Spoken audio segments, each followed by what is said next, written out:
Do you know that research indicates that 40% of young adults have been involved in sexual intercourse from 2015 up to 2017? And the focus of this presentation is to look at the expectations thereof about sex, how young adults and even married couples are involved in the issue of intimacy, the expectations thereof, and how fulfilling and unfulfilling that may be.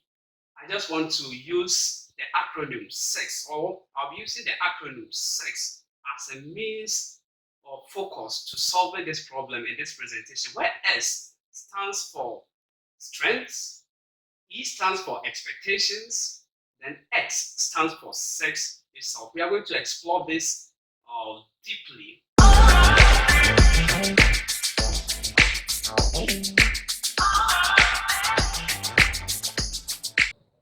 I want to welcome you to Ask About Anything moment. I am Chaplain Ishmael H. Yakubu, a chaplain for Tamale Campus's UDS, University for Development Studies. For a while, I've been engaging with the youth, almost 10 years of doing ministry.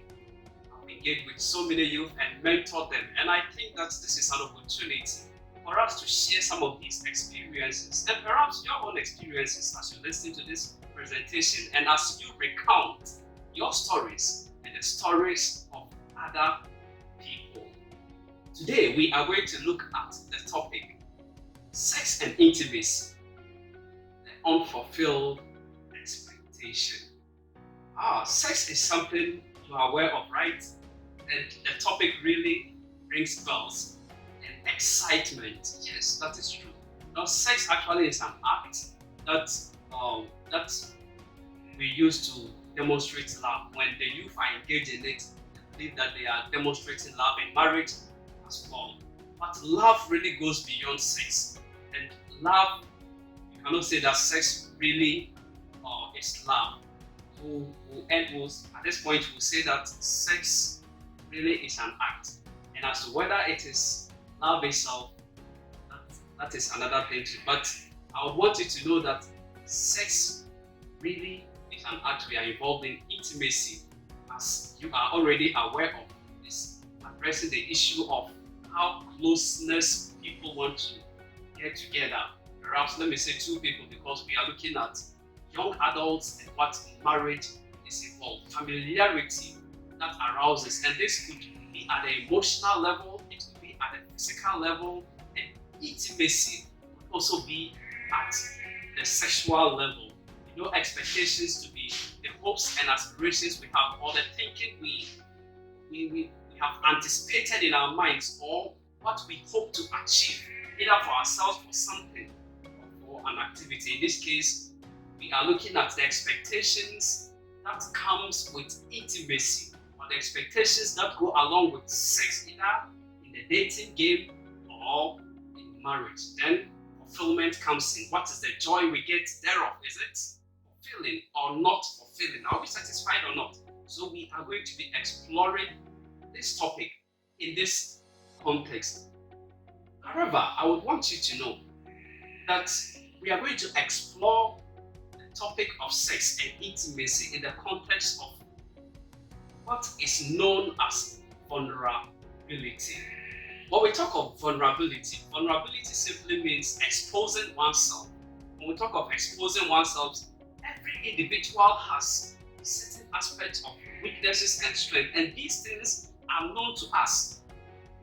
We know our strengths and our weaknesses. So vulnerability here means things that are personal, or things that, let's say, you are aware of being exposed. And we are going to look at this in the context of our relationships in dating, our relationships in marriage. Vulnerability, exposing our vulnerability, or exposing yourselves. And we get to know that where vulnerability comes in and its exposure, there are two words that come to play. We have the word fear and we have trust.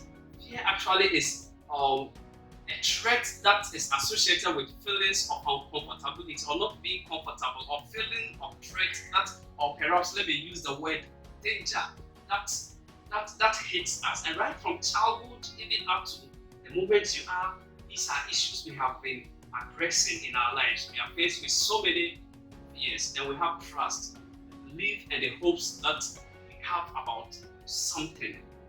As I said, all these things are connected and intertwined. Intertwined is what we see as intimacy and sex. I am going to explain that within a matter of time. Now, when we talk of vulnerability in relationships, when I say that you are vulnerable, it is likely you may think that the term is a negative term.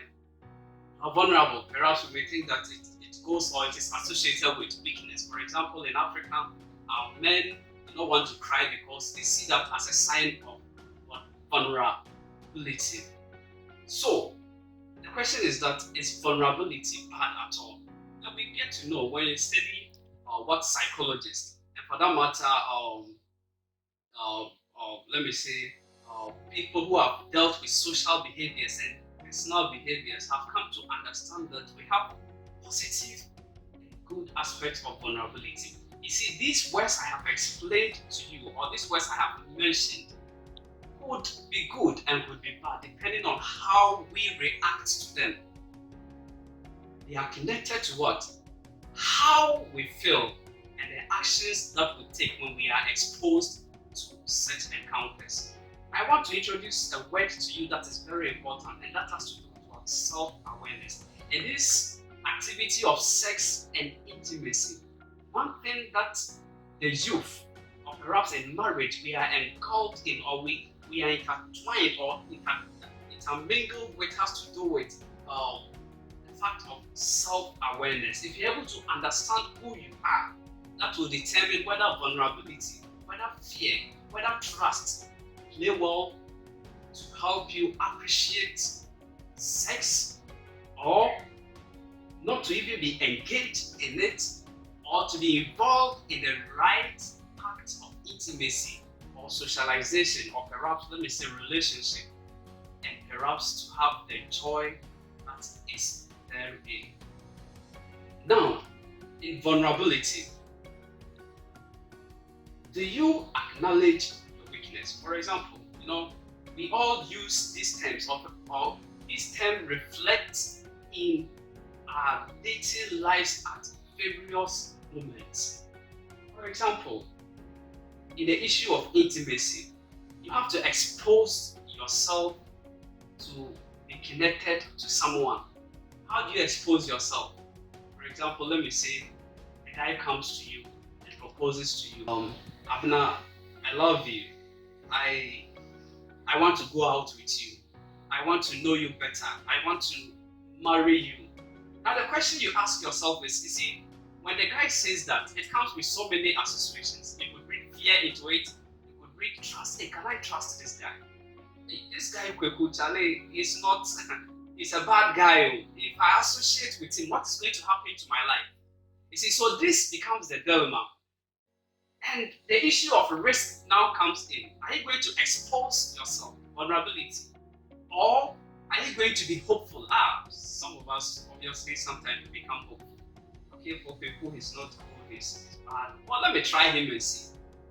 You risk, you get into it. At the end, some it ends better, in most cases, it does not end better. But the point is that if we understand ourselves, then we are better off in making decisions and not putting ourselves into trouble and playing games and leaving it to chance and luck. That is why this presentation is important to you. Intimacy is very important. Dating is very important. Sex as well is very important. But if we don't appreciate it well and get engaged in it in the right way, get trapped in the emotional game, and eventually we suffer in marriage, and the end result of it is what we see as divorce. So now Kweku comes to propose to Abner, I love you, I want to marry you, I want to go out with you. And the question is that what fear comes with it? And what trust really comes with it? So that is it. And at the end of the day, if Abner accepts to go out with Kweku, then what begins? Intimacy begins. And the question is, where does sex come in? most cases, we are involved in sex even before marriage. Then sex is engaged in marriage. Well, if you take the biblical yardstick, we hope that sex should be experienced in marriage, not before marriage. Well, in the world, it's different. Whatever your perspective may be, whether the biblical or you feel that engaging in it, well, I will advocate because there are benefits in waiting and engaging in sex during marriage. We appreciate it better. Here is the point. In expressing our vulnerability, as a matter of fact, at every stage of life, we all experience this act of vulnerability. And the question is that when do we come out of being vulnerable? When do we accept that, yes, I am vulnerable, then I need to take the right steps to make things right?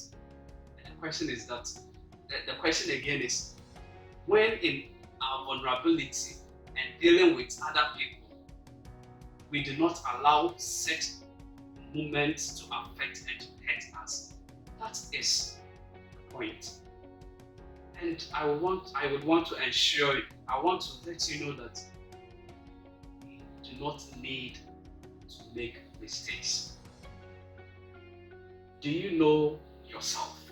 Do you understand yourself really well to be able to make decisions about intimacy? It is not just about getting into a relationship, intertwining with other people, then that is it. No. What are your goals of life? What are your expectations? What are your hopes? That is why at the end of the day, a lot of us get into relationships and it seems we are not meeting the joy. We are not meeting the standards. We are not satisfied. As you, perhaps you are in a relationship. What are the vulnerabilities involved? What are the fears associated with it? And what are the hopes you have? This really reveals the elements of what we are talking about. At the end of the day, make decisions out of this. The opposite of vulnerability is what is termed as confidence. We have confidence in ourselves. I think in our previous episode, we studied something about the dating game. See, all these people play along. You have this confident guy or confident lady. Ladies really appreciate guys who are confident, who are masculine. It helps them. Now you have this guy who is confident, comes after you, then he does not show his vulnerability. Then you, who is the lady, perhaps let me say the receiving end, you have to make decisions. He's so confident. What are you going to look out for? Is it that confidence that is going to sway you? And most times this is what we term as swag, perhaps for men. Swag for men, that it comes with a certain type of confidence, and eventually you are swept and you are in a relationship. At the end, you are what? You are disappointed. That is why we are playing along these words: vulnerability, trust, fear, and how that interplay in the sex and intimacy game. What are the traits? You see, I don't know what values you may have as an individual, but what are your values? What are the traits? What do you trust? These things would inform whether your expectations will be met or not. And now, as I said in the introduction, we are using the acronym SEX to solve this problem, this dilemma of intimacy, this dilemma of sex. In the first place, should we have sex during dating? Well, this time I have not come to justify it, because whatever you may think, there are standards. We have the right, and obviously there are consequences. Why do you get into a relationship? Is it for sex, or is it to have a fulfilling relationship that will end up in marriage, and the marriage will have a better future. Or perhaps you are in marriage. Now, uh, how are you involved in sex? What are your expectations about sex? What are your expectations about the kind of man you have married or the kind of woman you have married? And, and are you fulfilled? That is the question. At the end of the day, it is you who have to answer this question. Sex, the acronym S stands for strength. This is what I want you to do. In a game of intimacy, in a game of being in relationship, whether in marriage or those who are preparing, the youth who are preparing to get married, I want you to look at certain strengths. And these are the strengths I am recommending to you. You have vulnerability, you have fear, you have trust. Are you willing to expose yourself to trust, to be able to deal with your fears and to love truly? And what is guiding these principles? The opposite of strength is weaknesses. How are you using these things? Is it fear, trust? How are you exploring them? Vulnerability in the context of self-awareness to make the right decisions about sex, to make the right decisions about marriage, to make the right decisions about intimacy or the friendship you are involved in. E stands for expectations.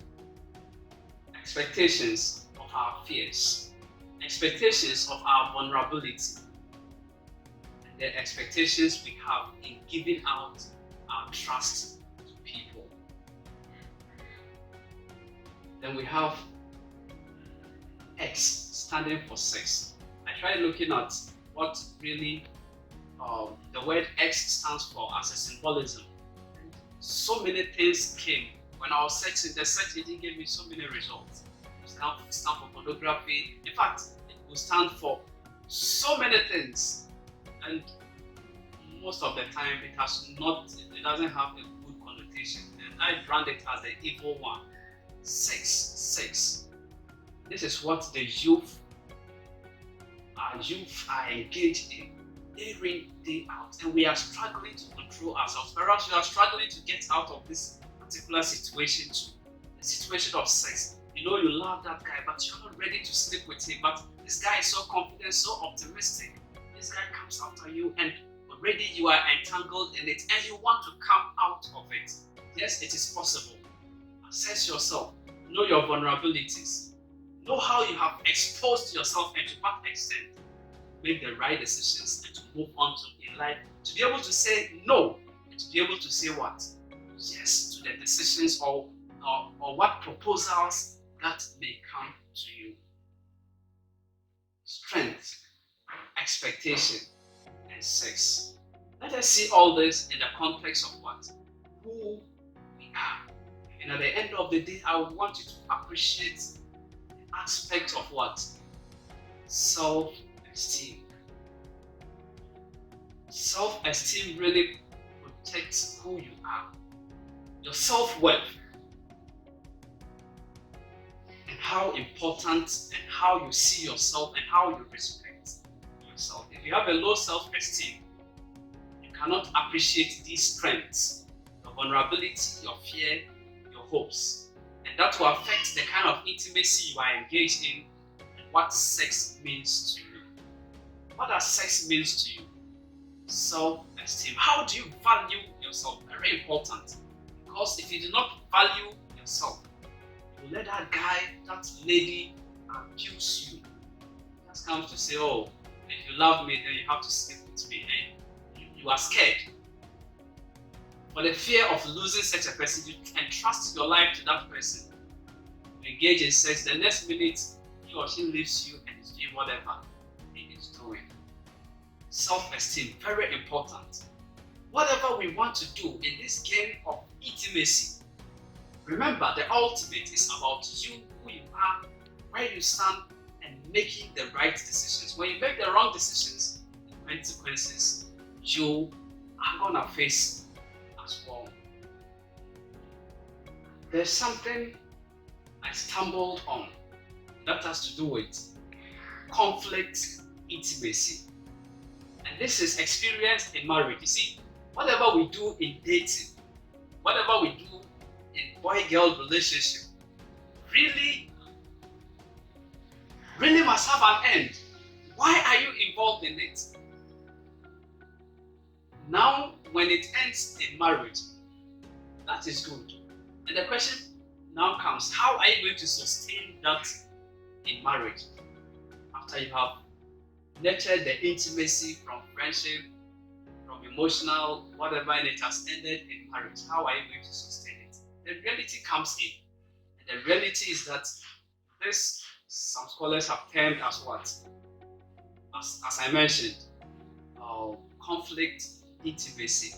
In expressing this mutual love, in expressing this mutual intimacy in marriage, what happens is that in expressing love, there are cross moments of disagreement and differences. Now, these differences will it blend or disjoint. And this is what I see as either fulfillment or unfulfilling. Let's take, for example, you made certain decisions out of fear. You made certain decisions out of trust for someone who deceived you. You made certain decisions because perhaps you didn't trust in yourself, you didn't know yourselves, and now you are in trouble. You are married to this guy who is abusing you. You are married to this guy who is not stable. You are married to this guy, you have a family that is not stable. What then happens? It becomes an issue. So my dear listener, my dear young one listening to me at this moment, you don't even need to be thinking of sex and intimacy right from the start and just get engaged in it. That is where the mistakes will come. What really we need to be thinking about is, who am I? What are my fears? What or who can I trust? And how vulnerable I am. I think that when you answer these things right, then you'll be in a better position of having a good and healthy relationship that will lead to marriage and to enjoy your marriage. Now, in conflict intimacy, when disagreements and differences come, these are good indicators in the sense that in marriage, there's that friction. And because you're able to assess your vulnerability, because you're able to assess the risk associated with fear and the risk associated with trust, and you made the right decisions. When there's conflict in your marriage, then you have an advantage to be able to solve it, because in that game of intimacy, you're able to what? To deal with it. You understood yourself, you knew why you were getting into the relationship. Now, that is the first category for those who are anticipating and preparing for marriage. But some of us, we are already in it already. We are involved in intimacy, we are involved in sex and all that, and some of us, we are thinking of how to come out. I want you to be aware that wherever you might have been, you can still come out of it. Assess yourself, your vulnerability level, your trust level, and your fears, and to make the right decisions. I guess you were anticipating that I should have been talking about sex and the type of sex styles and all that, what the youth are doing, blah blah. Perhaps I didn't meet that expectation for you, but I want you to know that you have been exposed to valuable tools that you need to make decisions.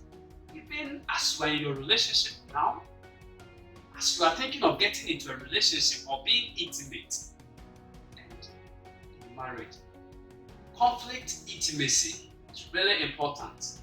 As you are being intimate with your spouse, or you'll be intimate with your spouse in the future, those conflict moments are supposed to guide you to make decisions. Overall, the point is that, what are your strengths? What are the strengths? The choices you make. What expectations do you have? And how are you engaged in sex? Are you fulfilled or you are not? I am hoping that surely you should find fulfillment somewhere. Even when we don't reach those fulfillment, let's work towards it. Self-awareness, let's build our self-esteem, and let's move on. That's a summary of what I said. You have vulnerability. In between vulnerability is fear. Then we have fear and trust. Then fear and trust is intertwined in what? In intimacy. Because we make choices. Those choices result in intimacy. Some sex, that's sex before marriage, or sex after marriage. But the end results, remember, self-awareness, very important. Assess yourself before you take any decision about intimacy, about life. And number two, remember your self-worth, respect yourself, and that will help you. That will help you for that guy or that lady not to abuse you, or for you not to make a decision and later regret it. Sex and intimacy, unfulfilled expectations. It is my hope that if we have made mistakes, we'll turn over and to make the right decisions with that guy. Or if we are yet to, we will make those right decisions, assessing ourselves. Perhaps what I've sought to do is to give you tools that will assess, you will use as assessment models whilst in that intimate act, or when thinking of getting into sex act. Sex, strength, expectations, and sex. Let's use this evaluation model, and let's use it to direct our intimacy, or how we engage with our family, how we engage with our friends, the relationships we are in, and marriage. I trust you are blessed. Make it a date. There's another time. Subscribe to this video. Actually, it's free. You can download and have it. But make sure you subscribe and stay with us and follow us. I will give you very wonderful lessons that are intended to build your life. Sex and intimacy and unfulfilled expectation. It is my hope that your expectations about love, your expectations about marriage will be fulfilled. In the case they are not, take responsibility. Assume responsibility and take the right steps to make the right moves. Thanks for listening. Make it a date with us another time.